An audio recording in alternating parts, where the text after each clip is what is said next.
عبادت کی ایک روح بتائی حضور نے، لب لباب کہیے اس کا، وہ کیا ہے؟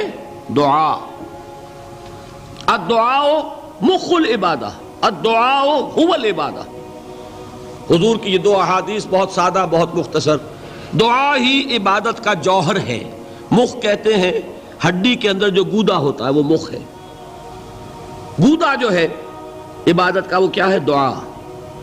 توحید فی الدعا کیا ہے؟ صرف اللہ کو پکارا جائے گا۔ اور شرک فی الدعا، جس کو بھی پکاریں گے آپ مدد کے لیے اس کو آپ نے معبود بنایا ہے، کسے باشد۔ یہ مسئلہ سمجھ لیجئے، لا تدعو مع اللہ احدا، اللہ کے ساتھ کسی کو مت پکارو۔ حضور نے فرمایا کہ جوتی کا تسمہ بھی مانگنا ہو تو اللہ سے مانگو۔ اللہ نے تو دروازہ کھولا ہوا ہے، جو چاہو مانگو، کسی اور سے مت مانگو۔ دیکھیے ایک علمی مسئلے اور ہوتے ہیں، یہ جو روحانیات کا معاملہ ہے، عالم ارواح میں کیا صورت ہے، ارواح صرف کہیں اللہ کے پاس کسی کولڈ سٹوریج میں ہے یا اس کا اس دنیا سے بھی کوئی تعلق ہے، یہ علمی مسائل ہیں۔ فرض کیجئے اس وقت کوئی ارواح یہاں موجود ہو، فرض کیجئے، میں اس کا انکار نہیں کروں گا، ہو سکتا ہے کہ ہو سکتا ہے کوئی روحانیت والا شخص بتا بھی دے کہ ہاں فلاں کی روح موجود ہے، ہوگی بھائی، اسے نظر آتی ہوگی، ٹھیک ہے۔ یہ بھی ہو سکتا ہے کہ کوئی شیطان جن ہو اور وہ دھوکہ دے رہا ہو کہ میں فلاں کی روح ہوں، ہو سکتا ہے کہ نہیں؟ لیکن یہ بھی ہو سکتا ہے، وہ بھی ہو سکتا ہے، مجھے اس سے بحث نہیں۔ مجھے جس سے بحث ہے وہ یہ ہے کہ مجھے پکارنے کی اجازت نہیں ہے۔ ہوا کرے کسی کی روح موجود ہوا کرے، مجھے میرے رب کی اجازت نہیں ہے کہ میں اسے پکاروں۔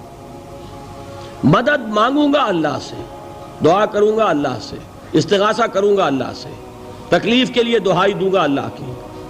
اب اللہ جس سے چاہے کروا دے، کسی روح کو بھیج دے، کسی فرشتے کو بھیج دے، مجھے کیا ہے؟ مجھے آم کھانے ہیں، پیڑ نہیں گننے۔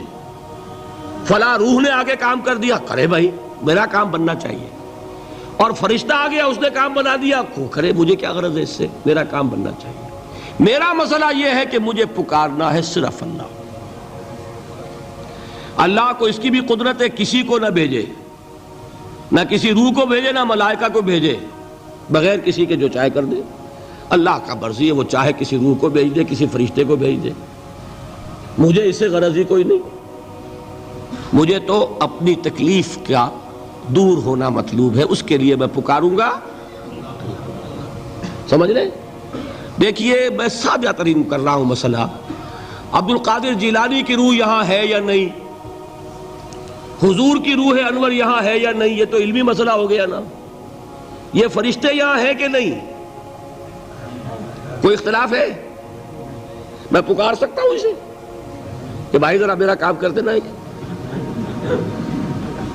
یہ کروں گا تو شرک۔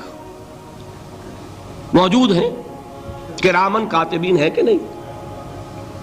موجود ہونا نہ ہونا یہ مسئلہ علمی۔ جو اصل میں شرک سے متعلق مسئلہ ہے وہ یہ ہے کہ پکارنے کی اجازت نہیں۔ دیکھیے حضور کی ایک حدیث ہے، اور یہ ایک ہمارے لیے خوشخبری ہے۔ آج 8واں دن ہے، آپ اپنی نیند کی قربانی دے رہے ہیں، آ رہے ہیں، سن رہے ہیں۔ یہ حدیث بھی سن لیجئے، بشارت والی حدیث ہے۔ مجتمع قوم فی بیت من بیوت اللہ، نہیں جمع ہوتے کچھ لوگ اللہ کے گھروں میں سے کسی گھر میں۔ اس کا مصداق اول تو مسجد ہوگی، لیکن تقریباً تمام محدثین نے مانا ہے کہ صرف مسجد تک محدود نہیں ہے، سب گھر اللہ کے ہیں۔ یہ جگہ کس کی ہے؟ تو عام ہے یہ چیز، لیکن مسجد کا ہوگا تو وہ مصداق اول ہو جائے گا۔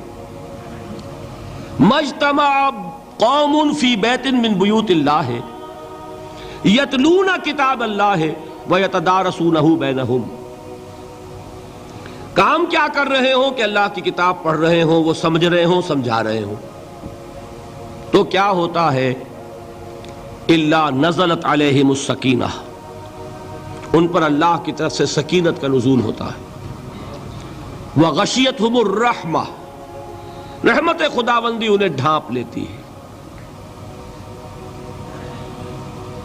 وحفتہم الملائکہ، فرشتے ان کے گرد گھیرا ڈال لیتے۔